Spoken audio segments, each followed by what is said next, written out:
Who are you? I'm Jay. Jay Kelso. No. No way.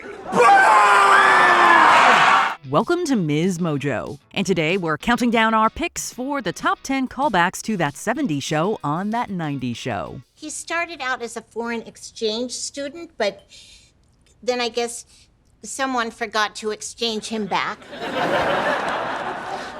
Where is he from? For this list, we're looking at Easter eggs, plot points, characters, and other details from the 1990s set sequel series that throw back to the original late 90s, early 2000s sitcoms set in the 1970s. If you're not caught up, there may be some spoilers ahead. Which callback were you most excited to see? We'd consider it a major burn if you didn't share it in the comments. Number 10. Kitty and Red's lovemaking music. In the second episode, Red and Kitty argue over having their home taken over by teens once again. Why did you open our house to chaos again? We had it made. All the dumbasses were gone. Just as their bickering reaches its climax, Tell Me Something Good by Rufus featuring Shaka Khan starts to play. And the next thing we know... Tell me something good. So much for a quiet retirement. There's no more lint in my dryer filter. This musical reference calls way back to season 1 of that 70s show, when Eric has the traumatic experience of walking in on his parents while they're getting intimate. He can't get the image or the song out of his head, making for a hilariously uncomfortable family dinner. Look at me. Tell me that you like it,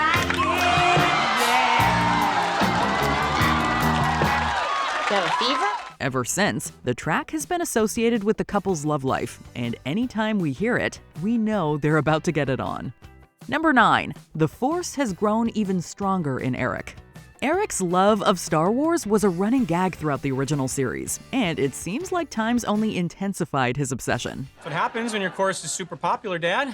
The religion of Star Wars. Oh, yeah. This country's gonna lose the next war. Not if it's an intergalactic battle between good and evil. After all, his daughter is called Leia, although she doesn't seem to have inherited his penchant for her namesake's franchise. As Master Yoda said, do or do not.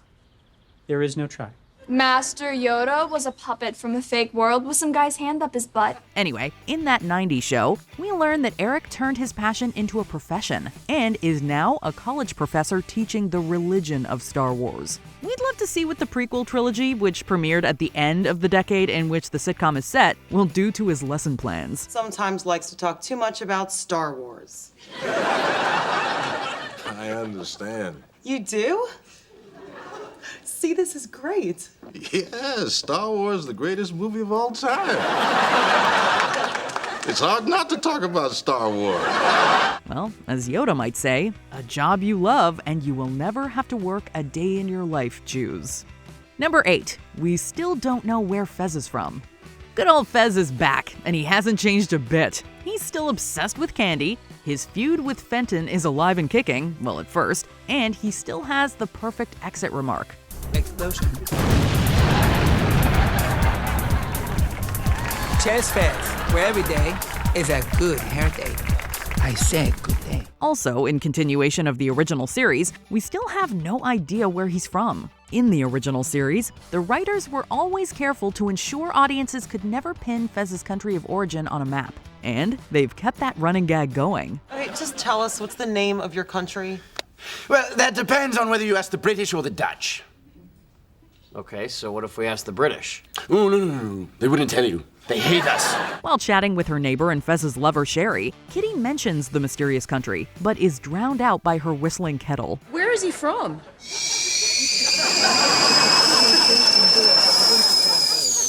I hear it's just lovely there. The creators always found inventive ways to keep Fez's origins the show's best-kept secret. Number 7. The Vista Cruiser. The foreman's car was present for so many integral moments in the original gang's lives that it's practically like their 7th member. What was that for? I just wanted to see what it was like. What was it like? You were there? So, we were delighted to see it rolled out for the sequel. It was even more thrilling to watch Donna and Eric share one of their classic intimate chats on the hood of a vehicle. Your parents can watch her. Were you not here with me in the 70s? They are not the best watchers. She's a great kid.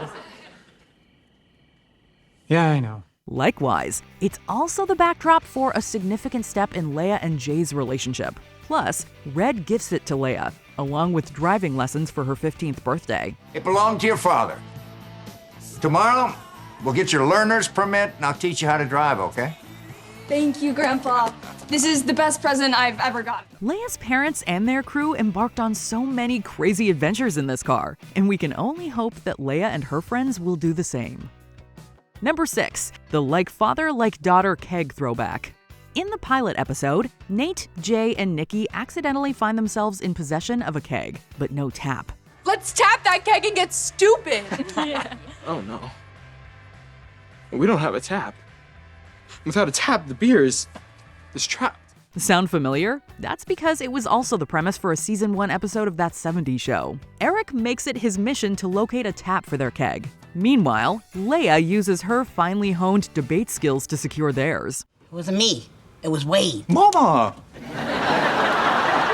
Either way, you lose your liquor license. So put the phone down, sell me the tap, and we all have a nice 4th of July. The 90s gang celebrates on the water tower, which still features some of its original graffiti. In the following episode, while tripping out on the Candyland stash, Leia envisions her grandparents as Donkey Kong characters. Well, now who wouldn't want to be your friend? You are smart and charming. In fact, you deserve a cookie. It reminds us of the time that Eric hallucinated that the walls and his parents' heads were moving and swaying. Like father, like daughter indeed. Number 5, That 70s Show plot point references. That 90s show doesn't just recreate old scenes and storylines. Occasionally, the characters share memories from back in the day. For instance, in the 7th episode of the new series, Jay tries to prove he's responsible by running an errand for Red. Only Mr. Foreman cannot quite shake off the image of Jay's father glued to their fridge. Michael Kelso would never have done that. Michael Kelso glued himself to our refrigerator. I think you're setting the bar kind of low. Although, as he fairly points out, comparing anyone to Michael Kelso sets the bar rather low. Also, in Jay's defense, he doesn't seem to have inherited his father's brains. The mistakes we make are what turn us into the men we become. And I would like to become a man worthy of dating your granddaughter. Get out. Already done. Then, during a mother-daughter heart-to-heart in the final episode, Donna calls back to the time she dated Jay's Uncle Casey during one of her and Eric's many breakups. How would you know? You've been with Dad since high school. Actually, we broke up a lot. You did? Yeah. And one of those times I dated Jay's Uncle Casey. A Kelso? Yeah. Number 4, catchphrases. Took care of this thing like it's my baby. Till I dropped it down the stairs. Just like Mom did to you? Burn! No, you could not produce a spin-off without bringing back the original show's iconic catchphrases too. And there were many, from Bob's cheery, hey there, hi there, ho there, to Red's, let's call it term of endearment, and his constant reminders of where you might find his foot if you tick him off. Stand behind her, no matter what. That is a great idea. Because when you stand behind your kids, it's easier To put your foot in their ass. Yeah. However, no catchphrase is more synonymous with the show than burn! Burn! Burn! And we're glad that if Jay inherited anything from his father, it's this. After all, no one burns harder than a Kelso. So naturally, when the Michael Kelso makes his 90s show debut, it's the very first word that comes out of his mouth. We couldn't have asked for a better reintroduction. Number 3, Kelso and Jackie reunite. Speaking of Michael Kelso, he and Jackie appear in the first episode, where we learn that they're back together and about to get remarried. Getting married? Remarried. That's our second remarriage. Well, this one's gonna stick, right? Yeah. But wait, when That 70s Show ended, wasn't Jackie dating Fez? As he recounts to Kitty, it didn't take long for her to return to Kelso. After all, she did once call him her soulmate. I caught her on the phone one night. With Michael. Kelso? Dukakis. Yes, of course, Kelso. Hilariously, their dynamic hasn't changed much. Jackie's still yelling at him, while hearing Kelso proclaim, "Damn, Jackie, will you just give me a minute to enjoy this?" made our teen hearts soar in delight. Of course, they, and later Fez, were not the only OGs to make guest appearances. In episode 2, while looking for the clerk's videotape, Kitty and Leia first come across another familiar face. Hi, don't you recognize me? I do. Yeah, you're dressed like Kitty, the lady with the house and the hair. Killer costume, man. Number 2, the basement.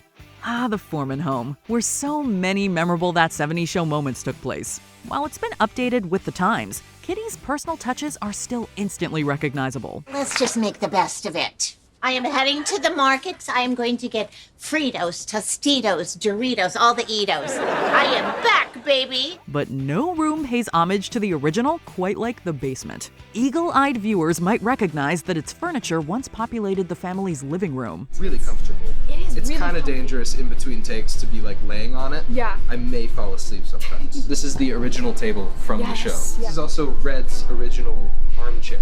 Also, did you spot the stupid helmet in the background? Kelso Sr. often wore it anytime he did something dumb, which happened a lot. Plus, Kitty's glass grapes have also made their way downstairs. You know, in case Leia and her new friends need a conversation starter. Glass grapes. Every so often someone tries to eat one. It's a real conversation starter. With so many homey throwbacks, we'd have to rewatch several times to catch them all. The basement's actually really cool. Before we unveil our top pick, here are some honorable mentions.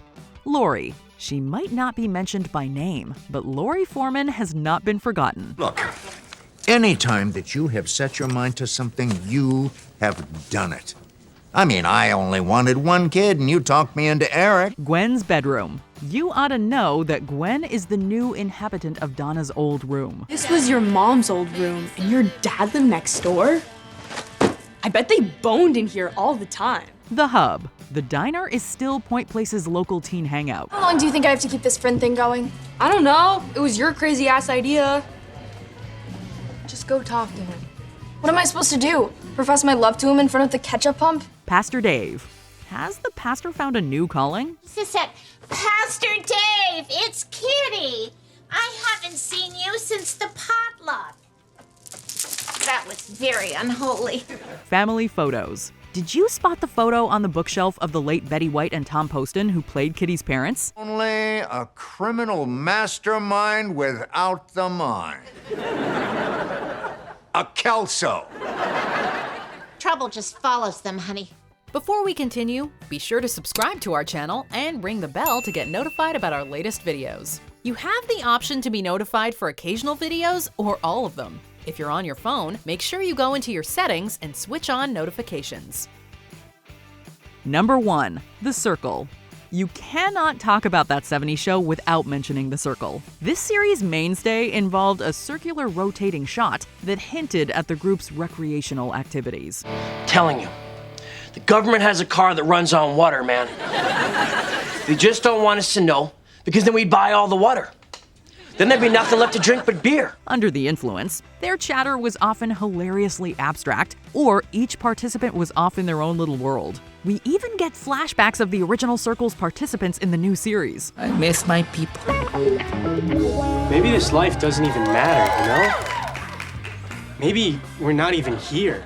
However, it seems that Eric forgot to clear out his Candyland stash, much to the delight of his daughter's friends. Luckily, it was the perfect segue to revive this iconic running gag. As we learned about this in health class, I think we should just say, whoa. We also hope we'll hear a lot more about Nikki's Donkey Kong conspiracy. Why is Donkey Kong a gorilla and not a donkey? It's a lie. They based their entire empire on a lie. Do you agree with our picks? Check out this other recent clip from MsMojo. And be sure to subscribe and ring the bell to be notified about our latest videos.